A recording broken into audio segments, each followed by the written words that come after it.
Bienvenidos al cuarto encuentro hispanoamericano de naturopatía 2020. Soy Eugenia Regol, naturópata venezolana, y voy a presentarles mi ponencia denominada Tóxicos e inmunidad desde la perspectiva naturopática. 2020, el año de la pandemia. La humanidad ha sido sacudida por un evento que hace tambalear el sistema de salud en todo el mundo. Por otra parte, nunca la humanidad había estado tan expuesta a tantas sustancias tóxicas como hoy en día.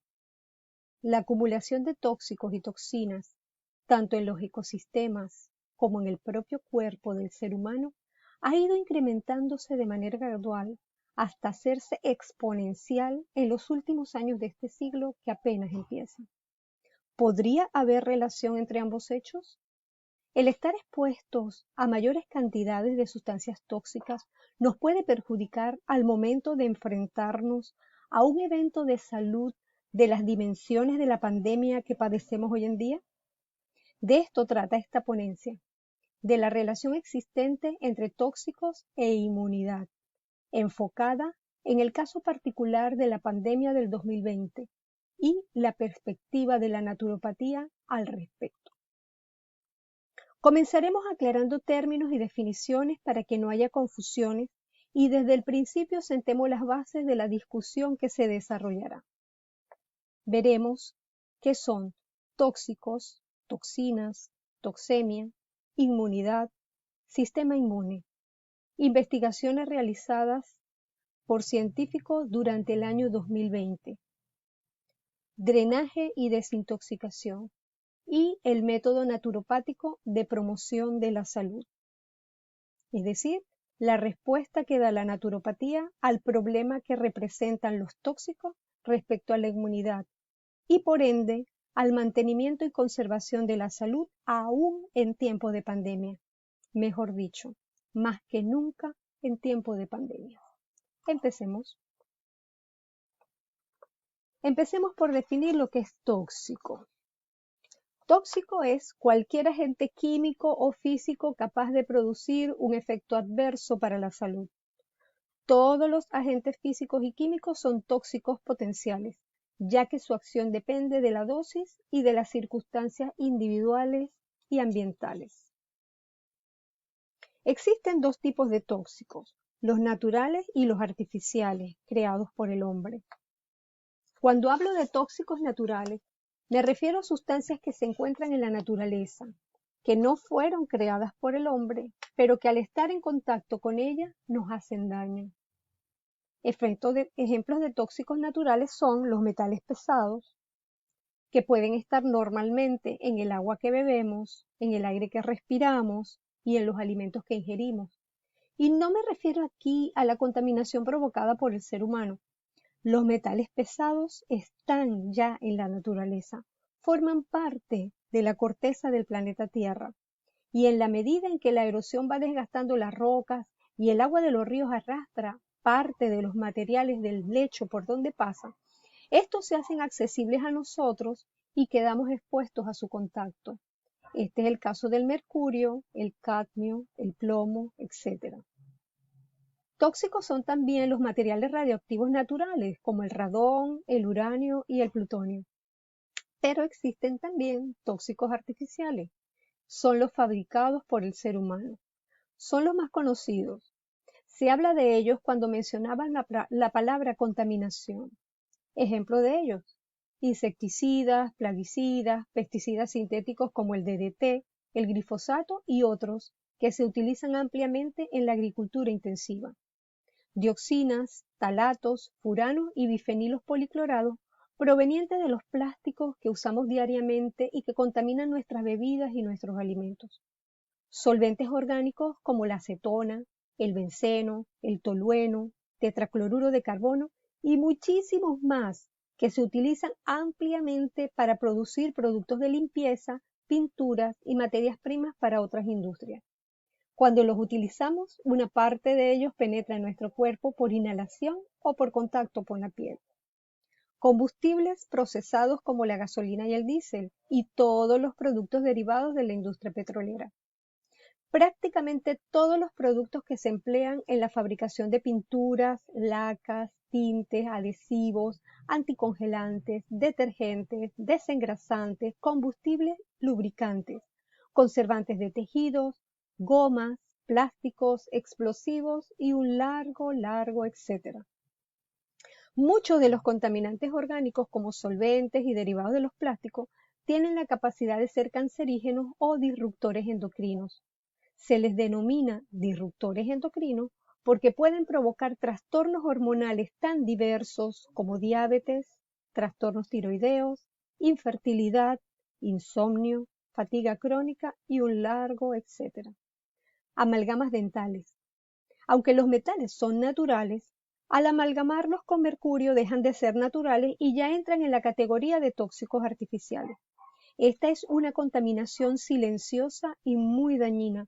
No estamos preparados para sospechar que un tratamiento que se supone que es para mejorar nuestra salud bucal pueda tener consecuencias graves en nuestro cuerpo.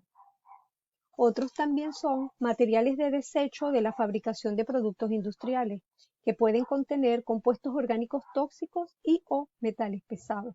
Por ejemplo, pilas, circuitos electrónicos, carcasas plásticas, botellas y envases, etc. Y los campos electromagnéticos artificiales, como los generados por las instalaciones eléctricas domésticas e industriales y por las emisiones de microondas de la industria de las telecomunicaciones. Son invisibles y por ello muchas veces no los tomamos en cuenta, pero en la actualidad son una importante fuente de contaminación. Mención especial a las redes de telefonía 5G que se están implementando en todo el mundo y de las cuales todavía no tenemos claro el impacto que van a tener sobre nuestra salud. Toxina es una sustancia venenosa producida por un organismo. Puede ser una bacteria, un virus, un hongo, un animal o un vegetal. Generalmente se confunden ambos términos y se tiene tendencia a llamar toxina tanto a los tóxicos como a las propias toxinas, haciendo alusión a cualquier sustancia que es capaz de producir daño a un organismo, dependiendo de su composición, su concentración, la dosis, el tiempo de exposición y de la sensibilidad particular de cada organismo. Pero lo correcto es separar ambos términos. Ejemplos de toxinas. Algunos alimentos tóxicos, por ejemplo la yuca amarga, cuya toxicidad puede ser mortal para los seres humanos, alimentos que puedan estar contaminados por hongos o bacterias, venenos de animales como ejemplo serpientes, arañas, alacranes, etc. Otros venenos de animales que osadamente consumimos como el pez globo. Incluso existen animales como los mejillones, que acumulan en su cuerpo las toxinas de lo que es su alimento natural y que superado cierto límite pueden intoxicarnos si los consumimos. Es el caso de lo que se conoce como marea roja, que no es más que el crecimiento desmesurado de cierto tipo de fitoplancton marino. También son toxinas las sustancias de desecho de los microorganismos. Estos son metabolitos de patógenos con los que hemos estado en contacto. Me refiero a hongos, virus y bacterias que nos han infectado. En muchas ocasiones no es el patógeno en sí el que nos enferma tanto, sino sus productos de desecho, que intoxican nuestros fluidos corporales. Además, también son toxinas, productos de nuestro propio metabolismo, como el ácido úrico, el ácido láctico y otros. Hormonas como el cortisol y la adrenalina, que se hayan producido en exceso y que el cuerpo no esté en capacidad de neutralizar, e incluso otras hormonas que normalmente son necesarias, pero que en determinados momentos el cuerpo ve limitada su capacidad de metabolización, como por ejemplo los estrógenos. Y algo muy importante, no olvidemos nunca que el estrés crónico es nuestra principal fuente de toxinas internas. Todas estas toxinas y tóxicos, naturales o no, tienen el potencial de perjudicarnos, afectando nuestra salud. Algunos lo harán en cualquier caso, otros lo harán tan solo si están en una cantidad suficiente y si nuestro organismo no puede sacarlos a una velocidad mayor a la que se acumulan en nuestro cuerpo. Esto último es importantísimo para la evolución de nuestra salud y tiene relación con la toxemia. La toxemia es la acumulación de toxinas y tóxicos cuando el cuerpo ya no es capaz de eliminar adecuadamente los subproductos tóxicos del metabolismo o los tóxicos acumulados en él, y esto conduce a los trastornos de salud. La teoría de la toxemia fue articulada por el doctor John Henry Tilden, quien consideraba que la única causa subyacente del deterioro de la salud es el resultado de un estado de autointoxicación o toxemia. Desde este punto de vista, cada problema de salud es un esfuerzo de la naturaleza para eliminar la toxemia o la crisis de toxemia. Muy bien, vamos a hablar ahora sobre lo que es inmunidad y sobre lo que es el sistema inmune. La inmunidad es un estado de resistencia que tienen ciertos individuos o especies frente a la acción patógena de microorganismos o sustancias extrañas. Dicho estado puede ser natural o adquirido. El sistema inmune, por su parte, también conocido como sistema inmunitario o sistema inmunológico, es el conjunto de estructuras y procesos biológicos de un organismo que supone una protección contra las enfermedades. Este sistema es una compleja red de moléculas, células, tejidos y órganos especializados que reconocen las sustancias extrañas como tóxicos, toxinas, bacterias, virus, parásitos y hongos y defienden al cuerpo contra ellos. Los órganos y tejidos del sistema inmunitario incluyen a la médula ósea, el vaso, el timo, las amígdalas, las membranas mucosas y la piel. Además, está conformado también por moléculas solubles en diferentes fluidos, puede ser la sangre y la linfa entre otros, y por células localizadas en diferentes tejidos y órganos, principalmente en la médula ósea, en el timo, el vaso, los ganglios linfáticos y el tejido linfoide asociado a las mucosas. En la médula ósea se generan las células especializadas en la función inmune. Estas son los llamados neutrófilos, eosinófilos, basófilos, mastocitos, monocitos, células dendríticas y macrófagos. Todas ellas se movilizan a través de la sangre y del sistema linfático hacia los diferentes órganos. Sobre este tema voy a ser breve. En esta ponencia no vamos a detallar cómo funciona el sistema inmune, que es bastante complejo, sino que vamos a estudiar el efecto de algunas sustancias tóxicas que influyen en su funcionamiento y que pueden dar lugar a alteraciones de la salud, especialmente en el caso de la llamada pandemia del 2020, la cual se caracteriza por ser un proceso viral, cuyos síntomas más comunes son fiebre, tos seca y cansancio. Otros síntomas que son menos comunes y que pueden afectar a algunas personas incluyen dolores y molestias, congestión nasal, dolor de cabeza, conjuntivitis, dolor de garganta, diarrea, pérdida del gusto u olfato, erupción cutánea y decoloración de los dedos de las manos o de los pies. Estos síntomas suelen ser leves y comienzan gradualmente.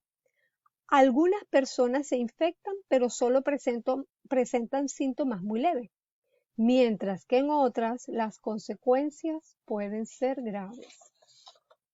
La mayoría de las personas, alrededor de un 80%, se recuperan de la enfermedad sin necesidad de tratamiento hospitalario.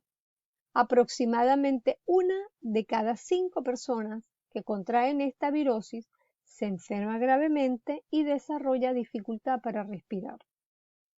Las personas mayores y aquellas con problemas médicos subyacentes como presión arterial alta, problemas cardíacos y pulmonares, diabetes o cáncer son las que tienen un mayor riesgo de desarrollar una enfermedad grave.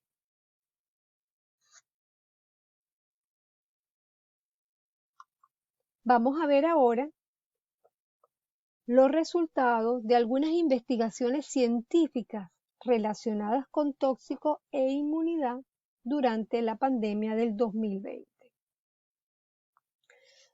Tomando en cuenta que el sistema inmune está diseñado justamente para reaccionar ante cualquier agente o sustancia que penetre el cuerpo y que pueda potencialmente hacerle daño, resulta obvio suponer que, dada la importancia que reviste la pandemia del 2020, iban a ser numerosos los científicos que van a investigar si existe algún tipo de correlación entre parámetros físicos, químicos, biológicos e incluso electromagnéticos y la incidencia e intensidad de los síntomas que presentan las personas afectadas por esta dolencia. Es muy interesante constatar que a muchos investigadores les llamó la atención la distribución geográfica de los casos de enfermos de la pandemia. La mayor cantidad de casos y con mayor severidad se presentaron en los países más industrializados. Este hecho les sugirió que la exposición a contaminantes ambientales como los metales pesados y los disruptores endocrinos o alteradores hormonales, como prefiero yo llamarlo, están muy extendidos en estos países, podrían estar vinculados al agravamiento de la neumopatía asociada al coronavirus que hizo la pandemia, especialmente porque los países menos desarrollados en África, Asia y América Latina tienen menos formas graves y menos muertes, a pesar del número insuficiente de camas de cuidados intensivos y de otros servicios de salud en estas regiones. Esta distribución geográfica, que es particular de los países industrializados, sugiere la hipótesis de la contaminación como factor coayudante en la cantidad de casos y de su severidad. Este hecho motivó esta ponencia. Vamos, pues, a analizar de manera breve los resultados de algunos de los trabajos científicos realizados en este mismo año del 2020. El primer trabajo que vamos a comentar es el de Bashir y colaboradores, 2020, quienes encontraron que los contaminantes ambientales como las partículas de polvo en suspensión en el aire, el dióxido de azufre, el dióxido de nitrógeno y el monóxido de carbono tienen una correlación significativa con la pandemia en California, Estados Unidos. Es decir, los lugares con mayor frecuencia de aparición de casos coinciden con los lugares más contaminados. Y los lugares con menor cantidad de casos reportados eran precisamente los que tenían menores valores de contaminación. Ellos escogieron este estado precisamente por ser uno de los más afectados en los Estados Unidos, con mayor número de casos, y porque la contaminación ambiental allí ha sido ampliamente reportada y estudiada. Pienso que a partir de este tipo de estudios, muchas personas tendrán que tomar decisiones importantes a la hora de seleccionar el lugar donde van a vivir por muchos años, tomando en consideración los riesgos para la salud que representa la contaminación ambiental. Por cierto, cabe mencionar que una de las ciudades más contaminadas de China es precisamente Wuhan, la cuna de la pandemia. Evidentemente aquí no hay casualidades.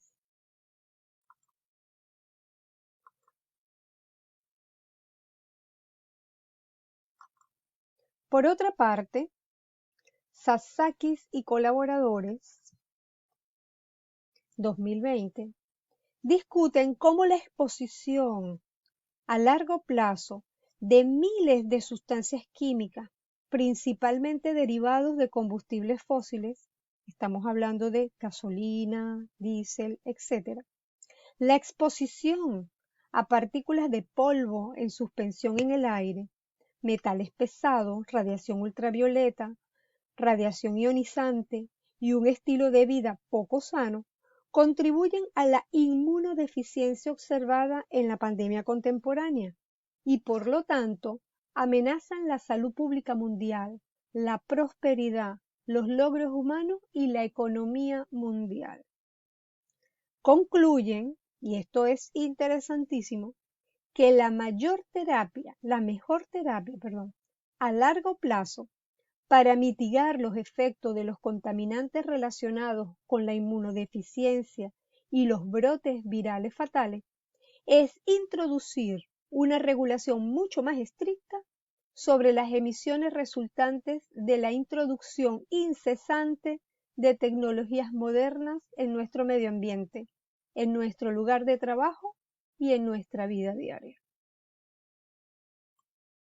En la investigación encabezada por Villar y sus colaboradores, 2020, estudiaron el impacto de los contaminantes ambientales en el brote de este coronavirus. Examinaron la asociación entre dichos contaminantes y los indicadores climáticos con los casos y la mortalidad de Alemania. Reconocen los avances en materia de legislación ambiental en este país y concluyen que solo el índice de calidad ambiental tiene una relación significativa con los casos activos de la pandemia. Sus hallazgos concluyen que la respuesta exitosa de Alemania se puede atribuir a la legislación ambiental y al sistema de atención médica. Yo añadiría que el éxito se debe además a que los alemanes cumplen con sus leyes ambientales, lo cual no sucede lamentablemente en todos los países del mundo. Esta conclusión es extremadamente significativa, ya que reconoce la importancia del cuidado de la salud ambiental como protectora de la salud particular del ser humano. No podemos vivir sanos en un planeta que no lo está. Resultados con estos reportan Frontera y colaboradores 2020, analizando los datos de las ciudades más contaminadas de Italia. Estos investigadores hallaron que el mayor número de casos reportados se registró en las regiones más contaminadas, con pacientes presentando formas más graves de la enfermedad que requieren ingresos en las unidades de cuidados intensivos. En estas regiones, la mortalidad fue 2 veces más alta que en las otras regiones de ese país. Por otro lado, Oulexal y colaboradores, 2020, encontraron que los disruptores endocrinos tienen un papel importante en el agravamiento de la neumonía vinculada a la pandemia, ya que actúan sobre órganos diana, especialmente los pulmones, actuando sobre los sistemas inmune y endocrino. Los disruptores endocrinos son aquellas sustancias de las que hablamos al principio de esta presentación, que son derivados de los plásticos, talatos, bifenilos policlorados, y que son alteradores hormonales.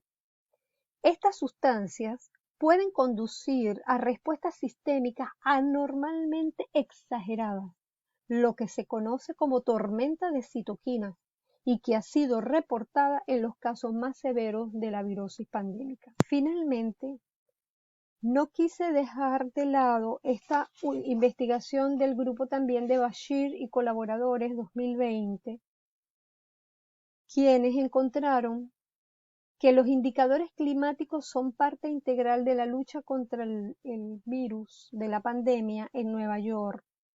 Este estudio encontró que la temperatura promedio, la temperatura mínima y la calidad del aire tienen una correlación significativa con la pandemia y que serán útiles para suprimirla. Además, la importancia de la calidad del aire implica que se deben promover políticas ambientales verdes, ya que reducirían la propagación de enfermedades infecciosas como el COVID-19. Me pareció sumamente importante hacerles ver este trabajo por el énfasis que hace en que se puede reducir la propagación tomando medidas de control de la contaminación. Por ahora creo que es suficiente. No hace falta mucha reflexión para darse cuenta, dado todos estos resultados encontrados, que es muy evidente que la presencia de tóxicos agrava tanto el número de casos como la severidad de los síntomas y la tasa de mortalidad en el caso de la pandemia a la que estamos haciendo referencia.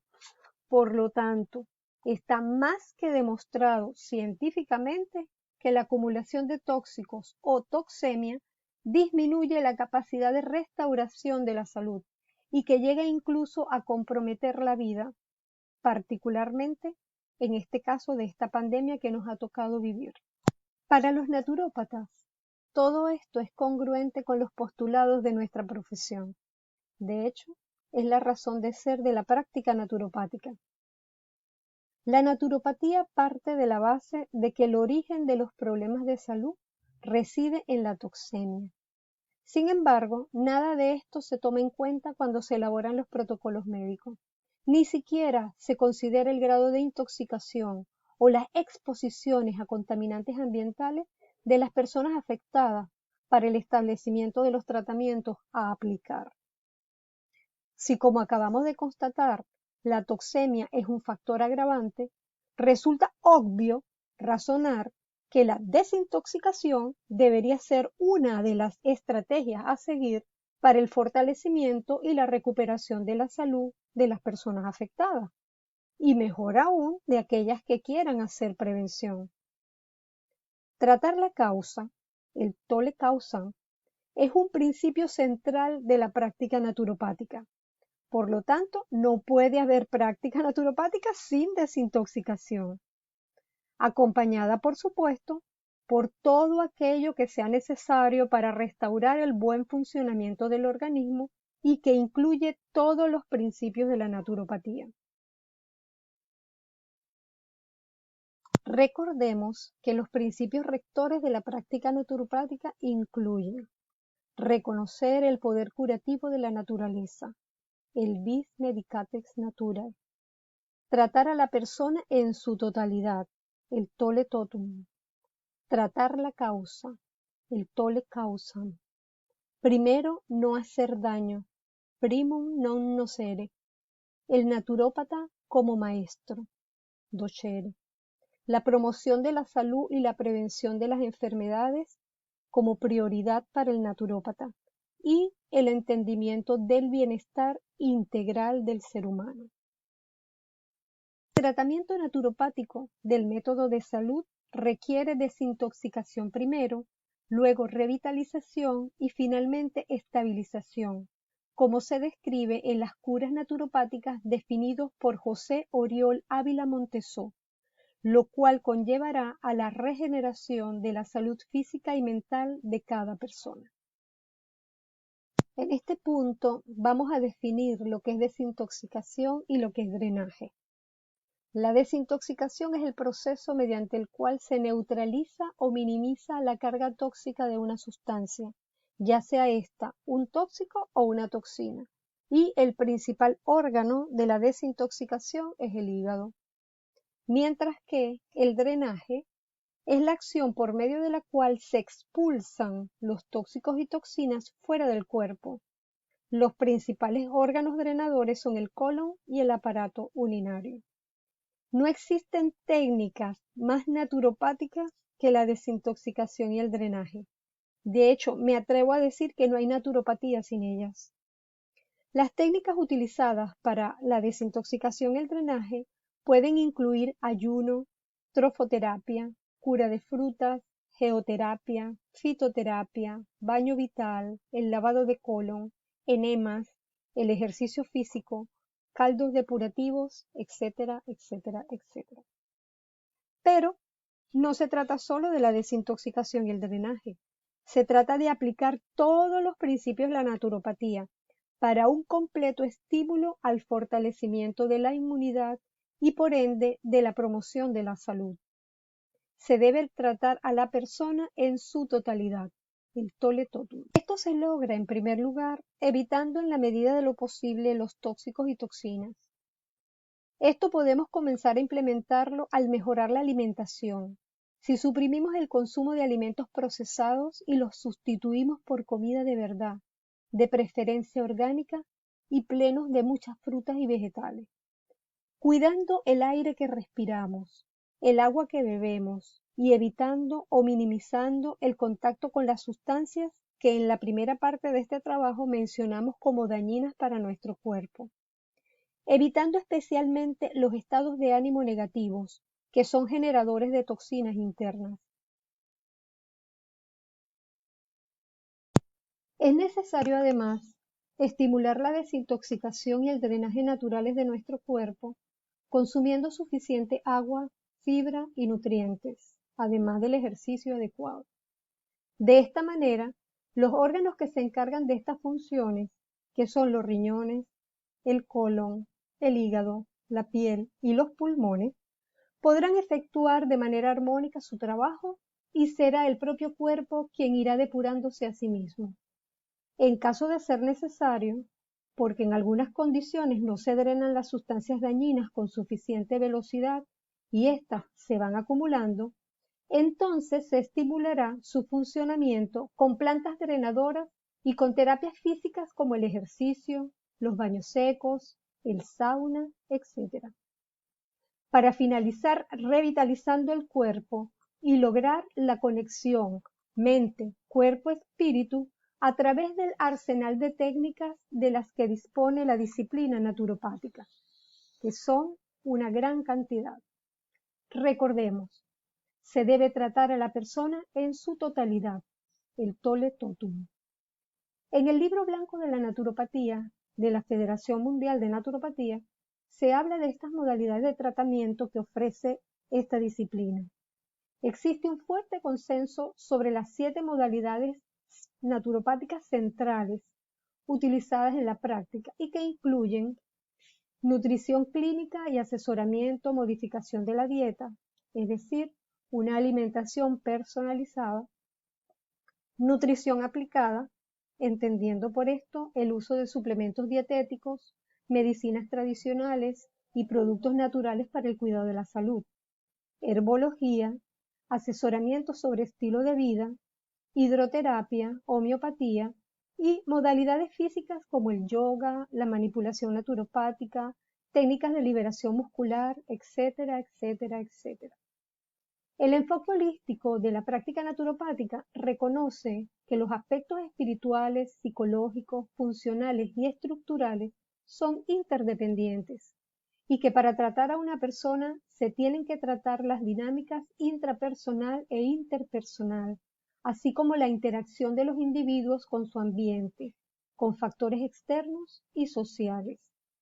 Como parte de su quehacer, un naturópata explora un rango de factores que impactan la salud y la enfermedad, la genética, el estilo de vida, el medio ambiente social, el medio ambiente físico, factores externos e intervenciones médicas. Para la naturopatía, la salud se mejora al reducir el número de factores que estresan al cuerpo e interfieren con su normal funcionamiento y su capacidad para sanar. El tratamiento naturopático involucra enseñar que el retorno a un estilo de vida más simple y saludable es el mejor remedio. La promoción de la salud y la prevención de las enfermedades es lo más importante para un naturópata.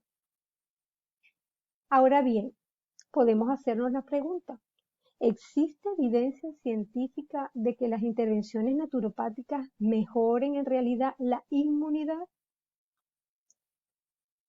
Para dar respuesta a esta pregunta, hice una búsqueda rápida de todas las investigaciones que se habían efectuado y encontré lo siguiente. Vean, con respecto al tema de alimentación e inmunidad, aquí en este cuadrito les pongo solamente las 3 que aparecen de primera en la búsqueda, salen 19.704 resultados. Nada más que buscando alimentación e inmunidad.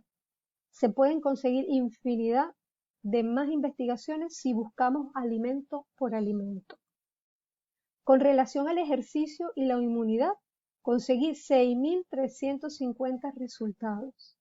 Igualmente, si buscamos además de estas palabras clave, empezamos a buscar de qué manera la caminata o de qué manera la natación, etcétera, etcétera, cada una de los ejercicios mejoran la inmunidad, encontraremos muchos más trabajos científicos publicados. Sobre la meditación y la inmunidad encontré 243 resultados. Este es un tema que está en pleno crecimiento. Sobre herbología, o lo que se llama también fitoterapia e inmunidad, encontré 1.627 resultados. Pero, como les decía con respecto a la alimentación, si buscamos por el nombre de cada planta o de cada especie, encontraremos muchísimos más. Esto fue buscando nada más que la combinación de herbología o fitoterapia con la inmunidad. Por ejemplo, nada más que para cúrcuma e inmunidad encontré 1.627 resultados. Y para jengibre e inmunidad, 123 resultados más. ¿Qué podemos entonces concluir con todo esto que hemos estado conversando? Primero, que los tóxicos y toxinas disminuyen la inmunidad o capacidad del cuerpo para defenderse del ataque de microorganismos patógenos, aumentando la severidad de los síntomas y el riesgo de muerte. Segundo, durante la pandemia del 2020, las investigaciones científicas encontraron que había correlación entre el grado de contaminación de una región determinada y la severidad y el riesgo de mortalidad por infección con el coronavirus responsable de esta. Tercero, los seres humanos debemos estar conscientes de que en la medida que contaminamos nuestro planeta, nuestro nido, nos hacemos daño y le hacemos daño al resto de las especies. No podemos estar sanos si nuestro planeta no lo está. Cuarto, está demostrado científicamente que los procedimientos naturopáticos son un medio de promoción de la salud. Quinto, en los casos de enfermedades de origen epidemiológico, la naturopatía es la disciplina que primero debería implementarse en un sistema sanitario que promueva la salud y prevenga los riesgos de contagio. Y sexto, se debe aumentar la difusión de la eficacia de la práctica naturopática para el mantenimiento y la promoción de la salud. En otras palabras, en tiempos de pandemia es cuando más falta hace la naturopatía. Por ello, me uno al lema de este encuentro, naturopatía, ahora más que nunca. Aquí tienen la bibliografía consultada y si alguno de ustedes desea que se la envíe, me mandan un correo a mi email, que lo tienen acá abajo, pueden copiarlo y yo gustosamente se los haré llegar. Muchas gracias.